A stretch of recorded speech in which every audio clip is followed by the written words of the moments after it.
the Maker Dream Eau De Parfum review and first impressions. I'm Holly and I do beauty and style reviews, styling tips. Don't forget to follow me here at hall_ward on YouTube and at the same handle over on Instagram as well. Really excited for this. I'm not sure if I just really love reviewing fragrances now, but I have kind of been preparing for this all day and I'm so excited to talk about it. This is a luxury fragrance from the brand The Maker. And it is called Dream. So they just launched this recently. It's an Eau De Parfum. They have it at Sephora. That's kind of the main place you can buy it. It came in this gorgeous green packaging.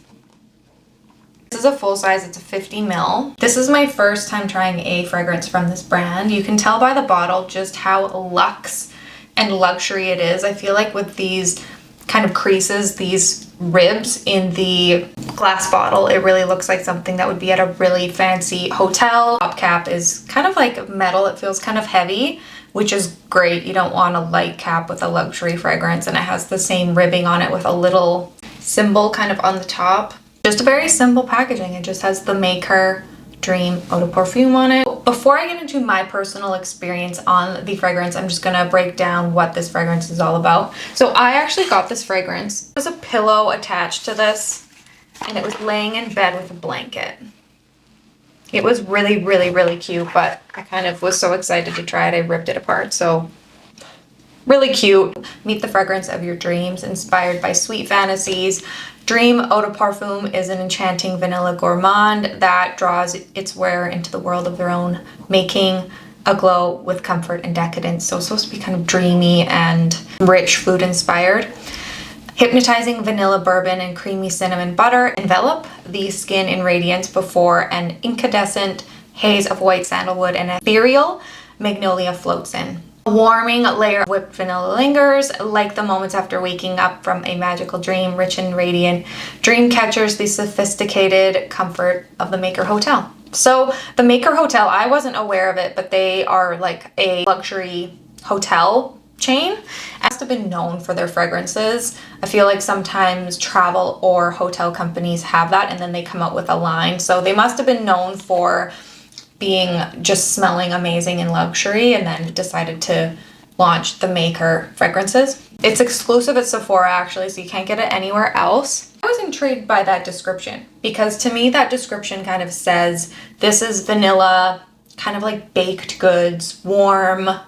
That's kind of what I got from that. And I love scents like that, don't get me wrong, but I feel like sometimes when I put scents that remind me of food like cinnamon and vanilla, I get kind of sick of it by the end of the night. So I was not reluctant, but I was just like, okay, let's see how this goes. So I wore this out for an evening and I had such an interesting experience with it. It was not what I expected. So I'm going to tell you my scent experience with it. I did some research just on the like proper top notes and base notes. This is a luxury fragrance as well, so it's not inexpensive. It can be for women and men, but I think it's kind of meant to be a little bit more tailored to women just because of the gourmand, the food inspiration aspect of it. The main notes, like from top to bottom, the most prevalent notes to the less.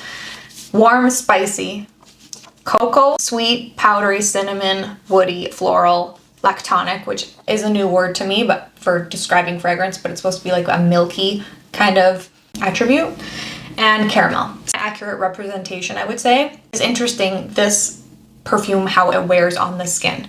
So the top note, so what you kind of smell right off the bat is cocoa, cinnamon, butter, and magnolia, which I agree with. It's very baked goods, sweet vanilla when you first spray the smell. And then the middle is vanilla orchid, white sandalwood, and caramel, which again, I agree with.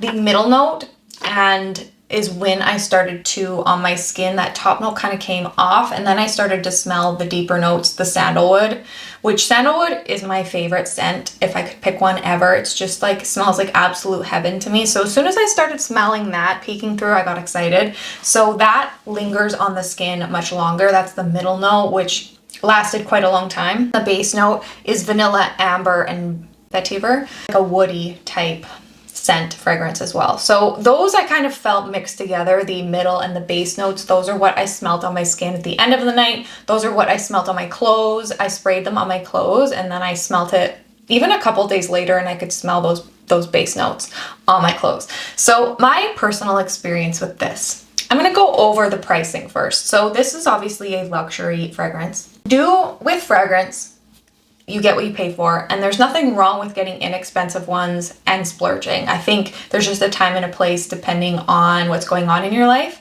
I do think getting a luxury fragrance like this would be an amazing gift to ask for, because it's something a little extra special that don't necessarily purchase yourself if you're not a huge fragrance person. If you are, you obviously probably stock up on these, but it's a great gift idea, a special gift for someone to get you. Such a difference with high-end and more inexpensive fragrances in terms of top, base, middle notes changing and staying on the skin, and then just one scent kind of going on and off you quickly.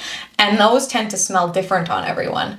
The more expensive ones, because of that complexity that stays on the skin, a little more consistent, I find, with people's descriptions.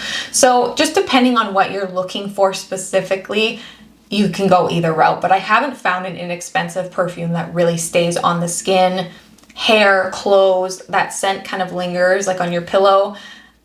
The more inexpensive scents, they just must be made differently, and those just don't stay. So it's just completely up to the buyer, the purchaser, what you are interested in. But I think it's great to have a more luxury perfume for those times you really want your scent to wear through a night, an occasion, and where you want to be surprised with the different scents, because that's what I really enjoyed about the experience of wearing this.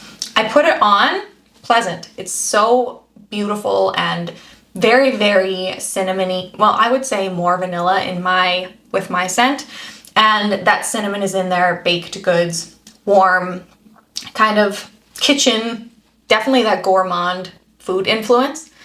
But I'd say a couple hours into wearing it, I was at dinner and I was like, this smells so good. Like, I was very pleasantly surprised how it wore down on my skin, and that's when I started to smell that sandalwood come through. It's my favorite fragrance, my favorite smell, so obviously I could smell that coming through. The more woody, musky type smell started to come through, even like a little bit of floral in here, not much. It was like half and half. It was like, oh, I kind of smell vanilla and baked goods, but I also smell more of a musky sandalwood smell, like a classic perfume smell with a little bit of that vanilla cinnamon on top, which that complexity I think is very interesting.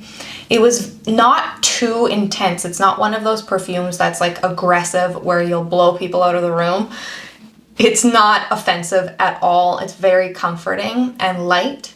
And it wears beautifully. It wears beautifully on the skin. I noticed it in my hair because I wore my hair down and then I wore it working the next day, and my hair, I just kept getting whiffs of it. And I didn't even mean to put it in my hair. I usually put perfume on my wrists. I'm gonna put this on now. It's gonna make my whole day. I dab it on my neck here, kind of by my arteries, so the heat will come off, and then I spray it in front of me and back and walk back. Maybe the walking back, it got in my hair, but I just got this light wisp of it in my hair the next day, and it smelled heavenly. And then I think the jacket I wore, I think I must have put my perfume on when I had my jacket on. I went to put that on again a day or two later, and I smelt a little bit of it, like a little memory of it, and it was so beautiful. The scent just stays on everything in such a beautiful way, and on the skin just surprisingly wears so well, and is such an interesting scent. It's one that I just kept doing like smells. My mom and my sister to smell it. They both loved it. They have very different smelling palettes than myself. They're like, that smells really good. It's interesting, but it's really good. So I think that's probably everyone's experience with it. It really, really stands out from a lot of perfumes I've tried. Probably because they put a lot of time into it. They don't launch a lot of perfumes. I'm very impressed with this perfume. It stands out a lot from others I've tried. So that is my experience with the Maker Dream Eau De Parfum. I hope this review was helpful for you if you're interested in trying this out or were curious about people's experience with it. elevate your mood instantly and make your whole day and night better, having just a little bit of scent on you or your clothing or hair. And I think that's such a luxury to be able to do and enhance your day. Don't forget to like this video down below and follow me here at holl_ward on YouTube and Instagram at the same handle. I post all the time over there. As always, I hope you have a wonderful week and I'll see you next time.